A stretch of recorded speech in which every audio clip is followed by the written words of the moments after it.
إن الحمد لله نحمده ونستعينه ونستغفره ونعوذ بالله من شرور أنفسنا ومن سيئات أعمالنا من يهده الله فلا مضل له ومن يضلل فلا هادي له وأشهد أن لا إله إلا الله وحده لا شريك له وأشهد أن محمدا عبده ورسوله أما بعد فإن خير الحديث كتاب الله وخير الهدي هدي محمد صلى الله عليه وسلم وشر الأمور محدثاتها وكل محدثة بدعة وكل بدعة ضلالة وكل ضلالة في النار يا أيها الذين آمنوا اتقوا الله حق تقاته ولا تموتن إلا وأنتم مسلمون يا أيها الناس اتقوا ربكم الذي خلقكم من نفس واحدة وخلق منها زوجها وبث منهما رجالا كثيرا ونساء واتقوا الله الذي تساءلون به والأرحام إن الله كان عليكم رقيبا يا أيها الذين آمنوا اتقوا الله وقولوا قولا سديدا يصلح لكم أعمالكم ويغفر لكم ذنوبكم ومن يطع الله ورسوله فقد فاز فوزا عظيما اللهم صل على محمد وعلى آل محمد كما صليت على إبراهيم وعلى آل إبراهيم إنك حميد مجيد اللهم بارك على محمد وعلى آل محمد كما باركت على إبراهيم وعلى آل إبراهيم إنك حميد مجيد رب اشرح لي صدري ويسر لي أمري واحلل عقدة من لساني يفقهوا قولي رب زدني علما رب زدني علما رب زدني علما سبحانك لا علم لنا إلا ما علمتنا إنك أنت العليم الحكيم قرآن مجید کی چوتھی شخصیت سیدنا علی بن ابی طالب رضی اللہ تعالی عنہ، ان کا نسب علی بن ابی طالب بن عبد المطلب بن ہاشم بن عبد مناف، یہ رسول مکرم صلی اللہ علیہ وآلہ وسلم کے چچا زاد بھائی تھے، اور آپ کے دادا عبد المطلب پر آپ کا نسب رسول اکرم صلی اللہ علیہ وآلہ وسلم کے ساتھ مل جاتا ہے۔ جب ان کی ولادت ہوئی اس وقت ابو طالب جن کا نام عبد مناف تھا وہ اس وقت وہاں پر موجود نہیں تھے، تو ان کی والدہ جن کا نام فاطمہ بنت اسد بن ہاشم بن عبد مناف ہے، اور یہ جلیل القدر صحابیہ ہیں، اور نبی علیہ السلام کو انہوں نے پرورش بھی انہوں نے کی ہے، آپ کے ساتھ انہوں نے ہجرت بھی کی۔ تو فاطمہ بنت اسد جو ہیں انہوں نے آپ کا نام اسد رکھا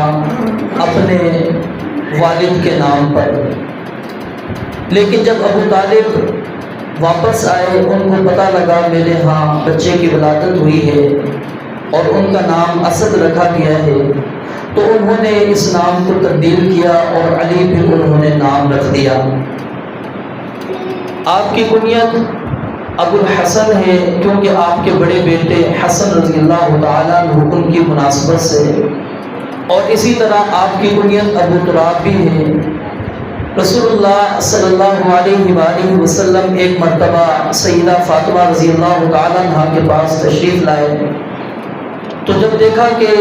علی رضی اللہ تعالیٰ عنہ گھر میں موجود نہیں ہیں، آپ نے پوچھا علی کہاں ہے؟ کہا کہ آج وہ مجھ سے ناراض ہیں اور پتہ نہیں کہاں چلے گئے ہیں۔ آپ نے صحابی رسول کو بھیجا کہ جاؤ تلاش کرو۔ سیدنا علی رضی اللہ تعالیٰ عنہ کو تلاش کیا گیا، پتہ لگا کہ وہ مسجد میں آرام کر رہے ہیں، سو رہے ہیں۔ تو نبی علیہ السلام گئے اور سیدنا علی رضی اللہ تعالیٰ عنہ کی کمر سے کپڑا ہٹا ہوا تھا اور مٹی کمر پہ لگی ہوئی تھی۔ آپ بیٹھ گئے اور کمر سے مٹی کو جھاڑنے لگے، اور پھر آپ نے فرمایا قم یا ابا تراب۔ آپ نے اس وقت یہ کنیت دی، اور سیدنا علی رضی اللہ تعالیٰ عنہ کو جب ابو تراب کہا جاتا تھا تو وہ اس سے زیادہ خوش ہوتے تھے بنسبت کہ آپ کو ابو الحسن کہا جائے، کیونکہ یہ کنیت نبی علیہ السلام نے آپ کو عطا کی تھی۔ اور اسی طرح ایک اور کنیت ان کی ہے ابو الحسن والحسین، یعنی حسن و حسین کے والد، اور ایک اور کنیت ہے ابو السبتین، یہ بھی ان کی کنیت ہے، اور لقب ان کا امیر المؤمنین ہے، اور یہ مسلمانوں کے چوتھے خلیفہ تھے، اور نبی مکرم صلی اللہ علیہ وآلہ وسلم کے داماد بھی تھے۔ سیدنا علی رضی اللہ تعالیٰ عنہ، ان کے بہن بھائی سید ابو طالب جو ہیں، یہ یاد رکھیے سیدنا علی کے جو والد ہیں یہ مسلمان نہیں ہوئے، یہ رسول اللہ صلی اللہ علیہ وسلم کی انہوں نے پرورش بھی کی۔ جب آپ کی ولادت ہوئی، کیونکہ آپ کے والد نبی علیہ السلام کے والد پہلے ہی فوت ہو چکے تھے، تو آپ اپنے دادا کی زیر کفالت تھے، تو جب وہ فوت ہو گئے تو اس کے بعد قبیلے کے سردار ابو طالب کو مقرر کیا گیا، تو وہ ان کے زیر کفالت آ گئے، اور نبی علیہ السلام کی بڑی حمایت کی تھی ابو طالب نے، اور حتیٰ کہ اس نے کہا کہ جب تک میں زندہ ہوں آپ کو کوئی تکلیف نہیں دے سکتا۔ اور جتنے بھی ہم حالات پڑھتے ہیں واقعات مکہ کے جس کے اندر نبی علیہ السلام کو اذیت اور تکالیف کا سامنا کرنا پڑا، یہ سارے واقعات ابو طالب کی وفات کے بعد کے، کیونکہ جب تک ابو طالب زندہ تھے اس وقت تک کسی کو اتنی جرت نہیں ہو سکی کہ وہ نبی علیہ السلام کے سامنے آ کر آپ کو اذیت اور تکلیف پہنچا سکیں، کیونکہ آپ کے سامنے ابو طالب کھڑے تھے۔ تو بہرحال ابو طالب مسلمان نہیں ہوئے، آخری دور کے اندر بھی نبی علیہ السلام نے ان کو دعوت اسلام پیش کی، اور آپ کا ارادہ تھا اسلام قبول کرنے کا، لیکن اس وقت ابو جہل وغیرہ موجود تھے۔ انہوں نے کہا کیا اترغب عن دین عبد المطلب، کیا تم عبد المطلب کے دین سے اعراض کرنا چاہتے ہو، عبد المطلب کے دین کو چھوڑنا چاہتے ہو؟ ابو طالب نے کہا اگر لوگ مجھے یہ تانا نہ دیتے کہ یہ آخری وقت کے اندر مسلمان ہوا تو میں مسلمان ہو جاتا۔ بہرحال اس نے پھر آخر میں یہی کہا کہ نہیں، میں عبد المطلب کے دین پر ہی اس دنیا سے جا رہا ہوں۔ تو ابو طالب مسلمان نہیں تھے، تو ان کی جو اولاد تھی 4 ان کے بیٹے تھے، طالب بڑا بیٹا تھا اور اسی کی بنسبت ان کی کنیت ابو طالب بنی، اور عقیل، جعفر، علی، اور ان کی 2 بیٹیاں تھیں ام ہانی اور جمانہ، اور ان بچوں کے اندر 10 سال کا وقفہ تھا، یعنی 10 سال کا ہر بچے کے اندر وقفہ موجود تھا۔ اور پھر اس کے بعد جب سیدنا علی رضی اللہ تعالیٰ عنہ ابھی بچے ہی تھے، چھوٹے تھے، اور نبی علیہ السلام بھی ابو طالب کی کفالت کے اندر تھے اور علی بھی تھے، لیکن اس کے بعد جب نبی علیہ السلام نے شادی کر لی سیدہ خدیجہ رضی اللہ تعالیٰ عنہا سے، تو اب آپ کے حالات بہتر ہو گئے، اور ابو طالب کے جو حالات ہیں اس وقت معاشی حالات کافی کمزور تھے، تو آپ نے اپنے چچا عباس جو کہ کافی مالدار تھے ان کو کہا کہ آپ ابو طالب کے حالات سے واقف ہیں، تو ایک بیٹا آپ اپنی کفالت میں لے لیں، ایک میں اپنی کفالت کے اندر دے دیتا ہوں۔ تو ابو طالب کے پاس آئے تو انہوں نے کہا عقیل میرے لیے چھوڑ دو، باقی جو بیٹے ہیں ان میں سے جو آپس میں تم طے کرنا چاہتے ہو کر لو۔ تو رسول اللہ صلی اللہ علیہ وسلم نے سیدنا علی رضی اللہ تعالیٰ عنہ کو اپنی زیر کفالت لیا۔ تو گویا کہ سیدنا علی رضی اللہ تعالیٰ عنہ نے نبی علیہ السلام کے سایہ میں پرورش پائی، اور ساری زندگی آپ کے سائے کے اندر رہے، اور اس وجہ سے وہ نبی علیہ السلام کے علم سے، آپ کی حکمتوں سے، اور آپ علیہ السلام پر جو دین نازل ہوتا تھا اس کے متعلق کافی معلومات رکھتے تھے، اور پھر آپ علیہ السلام سے بڑی محبت بھی تھی، آپ کی بڑی اطاعت بھی کیا کرتے تھے۔ تو سیدنا علی رضی اللہ تعالیٰ عنہ انہوں نے 8 شادیاں کی تھی، اور جن سے اللہ رب العالمین نے ان کو 14 بیٹے اور 19 بیٹیاں، پر ایک قول کے مطابق 17 بیٹیاں عطا کی، اور اس کے اندر جو لونڈیاں ہیں وہ بھی شامل ہیں، یعنی ان سے بھی یہ اولاد ہیں۔ اور خاص طور پر نبی علیہ السلام کی بیٹی کا تذکرہ میں یہاں پر کروں گا۔ فاطمہ جو رسول اللہ صلی اللہ علیہ وسلم کی سب سے چھوٹی بیٹی تھی، غزوہ بدر کے بعد نبی علیہ السلام نے اپنی بیٹی فاطمہ کا نکاح سیدنا علی رضی اللہ تعالیٰ عنہ سے کیا۔ اب جب سیدنا علی رضی اللہ تعالیٰ عنہ سے نکاح ہوا، اس وقت علی رضی اللہ تعالیٰ عنہ کے حالات کمزور تھے، اور ان کے پاس کچھ بھی نہیں تھا سوائے ایک وہ زرہ کے جو رسول اللہ صلی اللہ علیہ وسلم نے ان کو عطا کی تھی، خطمی زرہ۔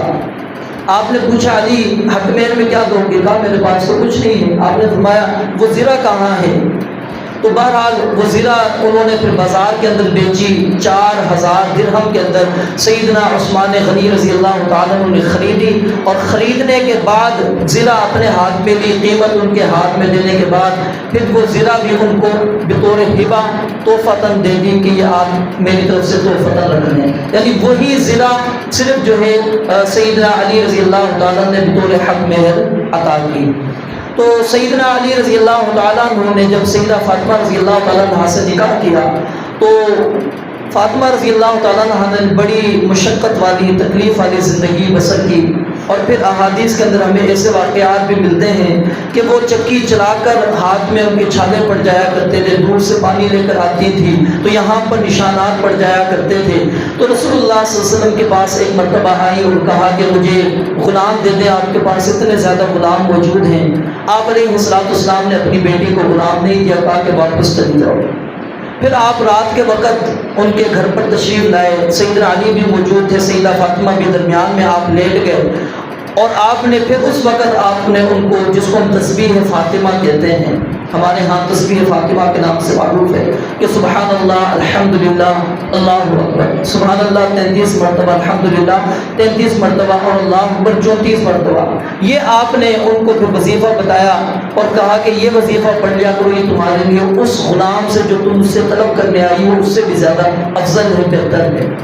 تو بہرحال اللہ رب العالمین نے ان سے اولاد دی، 2 بیٹے اور 2 بیٹیاں، سیدنا حسن اور سیدنا حسین رضی اللہ تعالیٰ عنہ، اور اسی طرح جو بیٹیاں تھیں زینب الکبریٰ اور ام کلثوم الکبریٰ، یہ 4 یعنی اللہ رب العالمین نے اولاد عطا کی سیدہ فاطمہ رضی اللہ تعالیٰ عنہ کے بدن سے سیدنا علی رضی اللہ تعالیٰ عنہ کو۔ اب اللہ رب العالمین نے جب آپ کو نبوت عطا کی، رسالت عطا کی، تو سب سے پہلے اسلام قبول کرنے والی جو ذات تھی، شخصیت تھی، وہ سیدہ خدیجہ رضی اللہ تعالیٰ عنہ تھی۔ سیدنا علی رضی اللہ تعالیٰ عنہ کے بارے میں 2 رائے ہمیں ملتی ہیں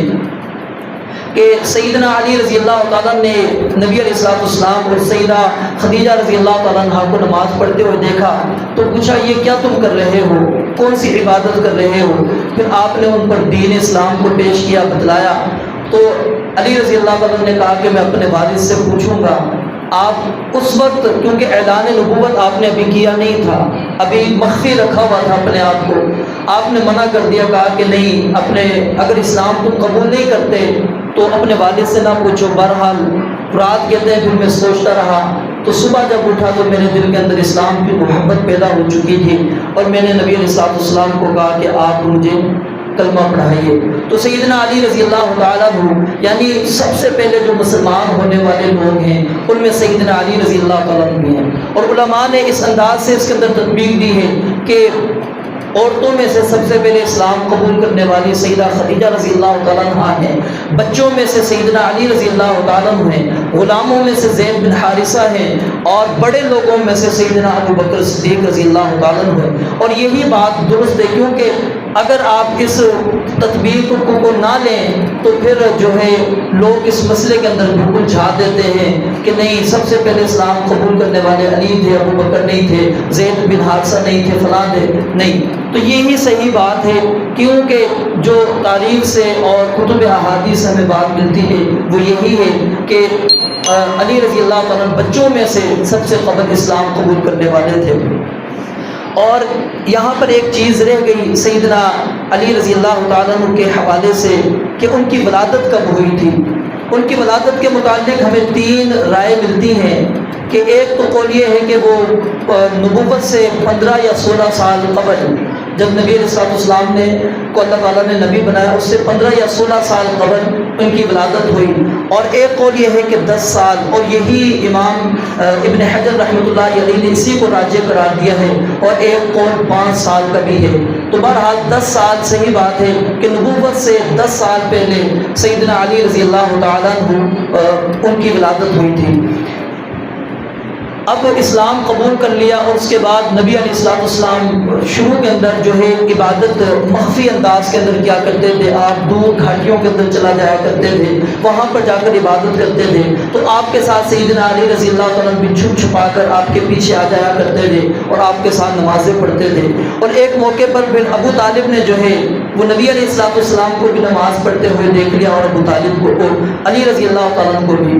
تو نبی علیہ السلام سے پوچھا کہ یہ کیا کون سا دین ہے، تو آپ نے ان کو سارا کچھ بتلایا۔ پھر اپنے بیٹے علی سے پوچھا تو علی نے بھی کہا کہ میں نے اس اسلام کو قبول کر لیا ہے۔ تو ابو طالب نے کہا کہ ٹھیک ہے، تو اسی دین پر قائم رہو اور نبی علیہ السلام کے ساتھ ہی رہنا، یہ بہتر دین کے اوپر ہے اور صحیح راستے کے اوپر تمہیں لے کر چلیں گے۔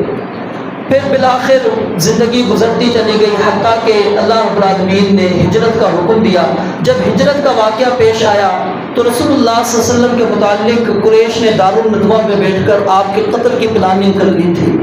یہ پیچھے تفصیل سے بات گزر چکی ہے، اب صرف اشارتاً میں بات کروں گا۔ تو سیدنا علی رضی اللہ تعالیٰ کو آپ نے اپنے بستر کے اوپر رات کو سلا دیا، اور آپ نے ان کو امانتیں دی لوگوں کی، وہ امانتیں ان کے سپرد کر دی۔ لوگ قریش نے آ کر آپ کے گھر کا گھیراؤ کر لیا، لیکن نبی علیہ السلام وہاں سے نکل گئے۔ اللہ رب العالمین نے ان کی آنکھوں کو اندھا کر دیا تھا، وہ دیکھ نہیں سکے، اور اسی انتظار میں رہے کہ کب رسول اللہ صلی اللہ علیہ وسلم اپنے گھر سے باہر نکلیں اور ہم یک بارگی ہی آپ کے اوپر حملہ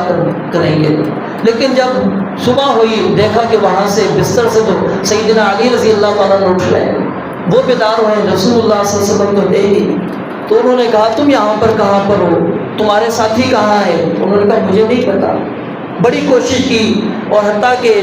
سیدنا علی رضی اللہ تعالیٰ کو گھسیٹتے ہوئے پھر وہ بیت اللہ تک لے کر گئے، اور 1 گھنٹہ پھر ان کو باندھ کے بھی رکھا کہ کسی طرح یہ بتلا دیں کہ رسول اللہ صلی اللہ علیہ وسلم کہاں ہیں۔ لیکن سیدنا علی رضی اللہ تعالیٰ نے کچھ نہیں کہا، تو پھر انہوں نے ان کو چھوڑ دیا۔ اس کے بعد 3 دن کے اندر سیدنا علی رضی اللہ تعالیٰ نے جو امانتیں تھیں نبی علیہ السلام نے ان کے سپرد کی تھی، وہ امانتیں آپ نے جو ہے لوگوں کو دی، اور اس کے بعد پھر ہجرت کی طرف چل پڑے۔ اب ہجرت کا سفر جو ہے سیدنا علی رضی اللہ تعالیٰ کا بڑی مشقت والا تھا، پیدل سفر کیا،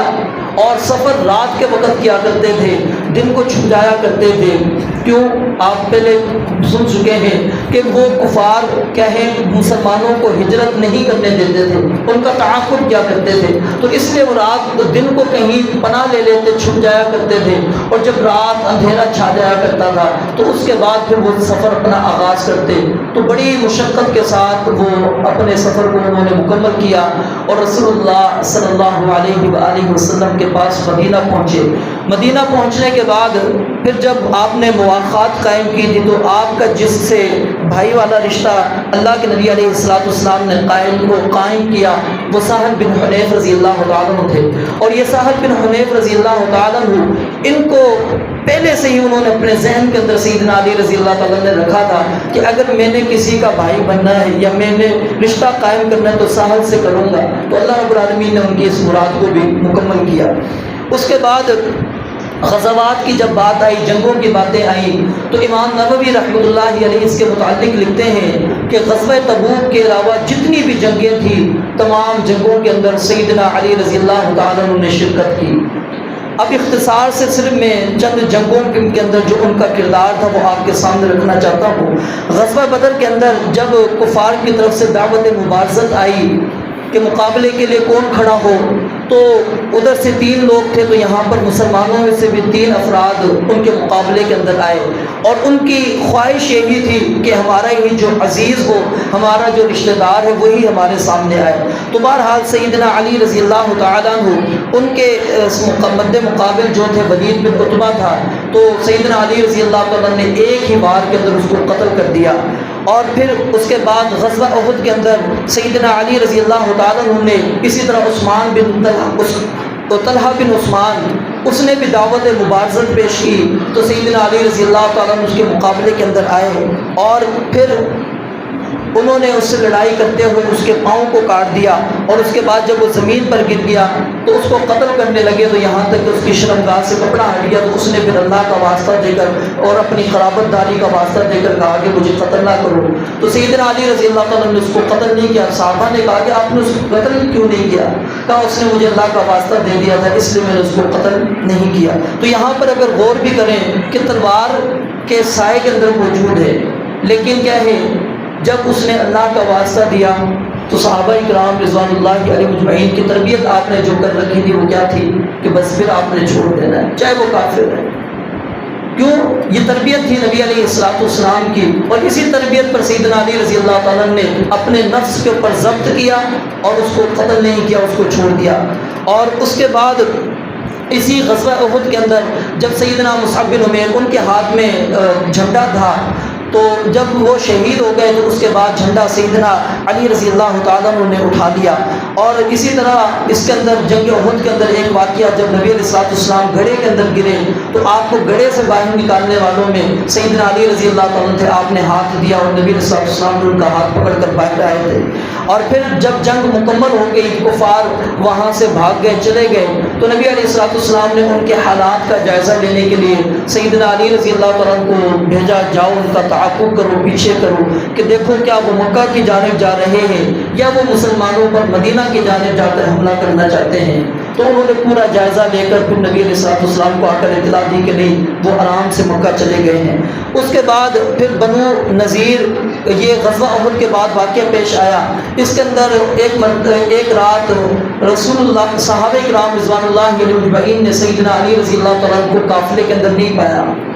نبی علیہ الصلوۃ والسلام سے معاملے کو رکھا کہ سیدنا علی رضی اللہ تعالیٰ نظر نہیں آ رہے، آپ نے فرمایا وہ تمہارے کام سے گئے ہوں گے۔ تھوڑی دیر کے اندر سیدنا علی رضی اللہ تعالیٰ آتے ہیں، ان کے ہاتھ کے اندر ایک یہودی کا سر ہے، اور وہ یہودی کیا تھا؟ جاسوس تھا،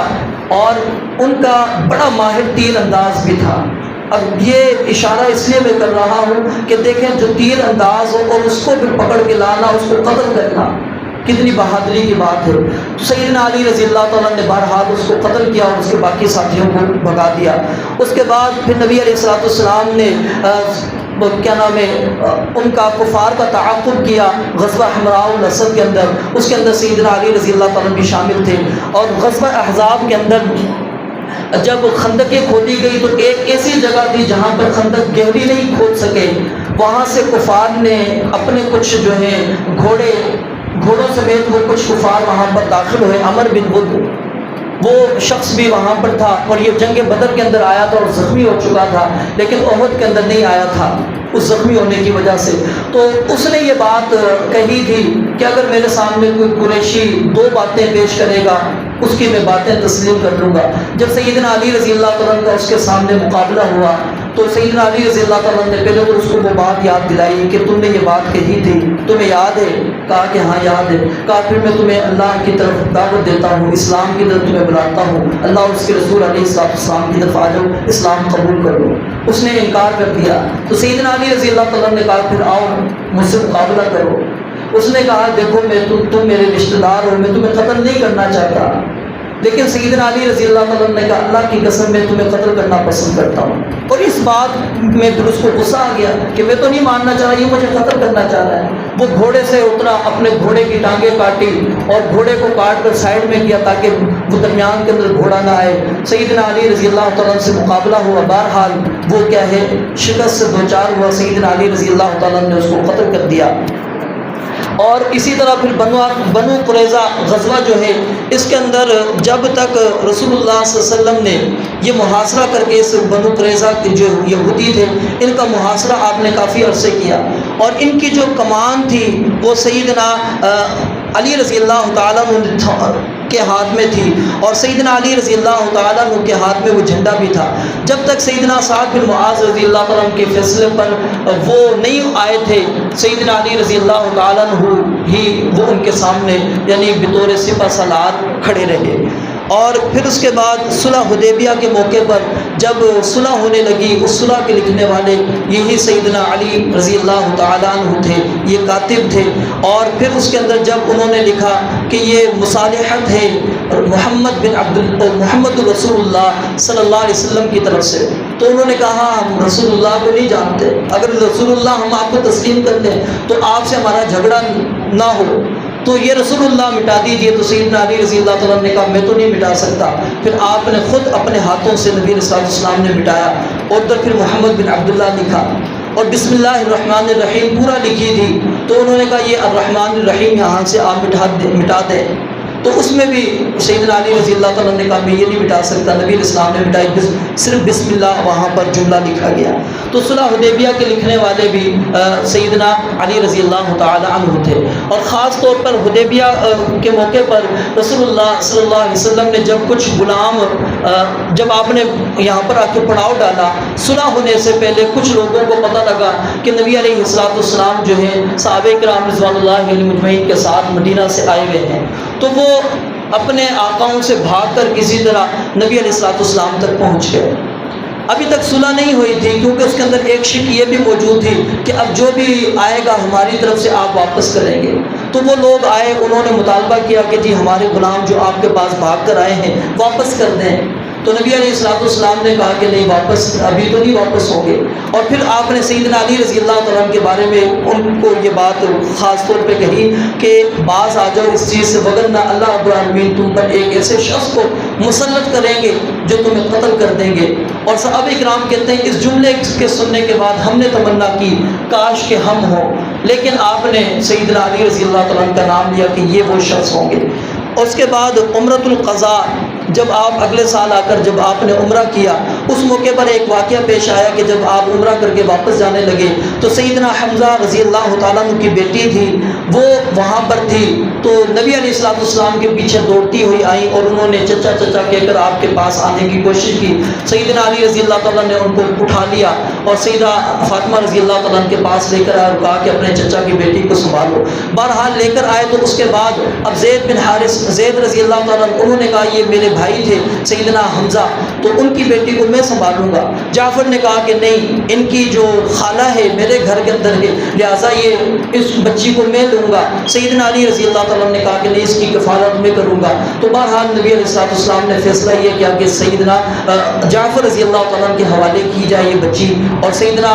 علی نے اس وقت پھر آپ کو یہ مشورہ بھی دیا کہ آپ ان سے نکاح کر لیں، لیکن آپ نے فرمایا کہ نہیں، حمزہ اور میں آپس میں کیا رضائی بھائی بھی ہیں، چچا بھی ہیں تو رضائی بھائی بھی، ہم نے ایک ہی ماں کا دودھ پیا ہوا ہے، تو یہ میرے لیے حلال نہیں ہے، تو آپ نے ان سے نکاح نہیں کیا۔ پھر غزوہ خیبر کے اندر خاص طور پر رسول اللہ صلی اللہ علیہ وسلم نے جو ایک موقع پر یہ بات بیان فرمائی تھی کہ آج کے دن میں جھنڈا اس شخص کے ہاتھ میں تھماؤں گا، کہ کل جو ہے جھنڈا میں اس بندے کے ہاتھ میں تھماؤں گا کہ جس سے اللہ اور اس کا رسول علیہ السلام محبت کرتے ہیں، اور وہ بھی اللہ اور اس کے رسول علیہ السلام سے محبت کرتا ہے۔ اور ایک روایت کے اندر الفاظ ہے کہ اللہ رب العالمین اس کے ہاتھ پر فتح دیں گے۔ صحابہ کرام کہتے ہیں جب اگلی صبح ہوئی، ہم میں سے ہر شخص، سیدنا عمر کہتے ہیں اس سے پہلے میں نے کبھی بھی تمنا نہیں کی تھی کہ مجھے امیر بنایا جائے، لیکن یہ ایک موقع تھا کہ جس پہ میری تمنا ہوئی کہ کاش کہ آج مجھے یہ جھنڈا دیا جائے۔ کیوں کہ آپ نے جو اعزاز الفاظ کے اندر بیان کیا کہ وہ اللہ اور اس کے رسول علیہ السلام اس سے محبت کرتے ہیں، وہ بھی اللہ اور اس کے رسول علیہ السلام سے محبت کرتا ہے، اور اللہ نے فتح بھی دے دی۔ تو کہتے ہیں میں اس اعزاز کے حصول کے لیے جو ہے میں نے یہ تمنا کی کہ کاش آج مجھے یہ ملے، لیکن جب آپ نے مجلس کے اندر نظر دوڑائی، آپ نے پوچھا این علی بن ابی طالب، ابو طالب علی بن ابی طالب کہاں ہے؟ لوگوں نے کہا کہ ان کی آنکھ میں تکلیف ہے، تو آپ نے ان کو بلوایا، پھر آپ نے لعاب دہن ان کی آنکھ میں ڈالا، اور اس کے بعد سیدنا علی کہتے ہیں پوری زندگی مجھے کبھی بھی تکلیف محسوس نہیں ہوئی، اور اللہ رب العالمین نے پھر ان کے ہاتھوں یہ جو خیبر کا قلعہ تھا اللہ رب العالمین نے سیدنا علی رضی اللہ تعالیٰ کے ہاتھوں فتح کروایا۔ تو بہرحال سیدنا علی رضی اللہ تعالیٰ نبی علیہ الصلوۃ والسلام کی وفات تک آپ کے ساتھ جنگوں کے اندر شامل رہے۔ غزوہ تبوک کے اندر صرف نہیں جا سکے کیونکہ آپ نے پیچھے ان کو خود رکھا تھا، آپ نے پیچھے ان کو، اور سیدنا علی آئے بھی تھے کہ نہیں میں جنگ میں جانا چاہتا ہوں۔ آپ نے فرمایا کہ کیا تمہیں یہ پسند نہیں ہے کہ تم میری جگہ پر جس طرح موسیٰ علیہ السلام نے اپنے بھائی ہارون کو مقرر کر کے گئے تھے، میں تمہیں پیچھے مقرر اپنا کر کے جا رہا ہوں، کیا تم یہ مقام نہیں حاصل کرنا چاہتے؟ پھر سیدنا علی رضی اللہ تعالیٰ نے اس بات کو پسند کرتے ہوئے کہ مجھے یہ مقام مل رہا ہے تو آپ پھر پیچھے رہ گئے۔ اور پھر اسی طرح سیدنا علی رضی اللہ تعالیٰ جب نبی علیہ السلام وفات پا گئے تو آپ کو غسل دینے والوں کے اندر بھی شامل تھے، آپ کی تدفین قبر میں اتارنے والوں کے اندر بھی سیدنا علی رضی اللہ تعالیٰ شامل تھے۔ تو ان واقعات کے اندر اگر ہم غور کریں تو سب سے زیادہ جو چیز ہمیں نمایاں طور پہ نظر آتی ہے وہ سیدنا علی رضی اللہ تعالیٰ کی شجاعت، آپ کی بہادری، اور پھر سیدنا علی رضی اللہ تعالیٰ کی رسول اللہ صلی اللہ علیہ وسلم سے محبت، آپ کا پیار کہ ہر جنگ کے اندر آپ کے ساتھی ہیں، کبھی بھی آپ کو تنہا نہیں چھوڑا۔ رب العالمین سے دعا ہے اللہ تعالیٰ سمجھنے عمل کرنے کی توفیق عطا فرمائے۔ وآخر دعوانا الحمد للہ رب العالمین۔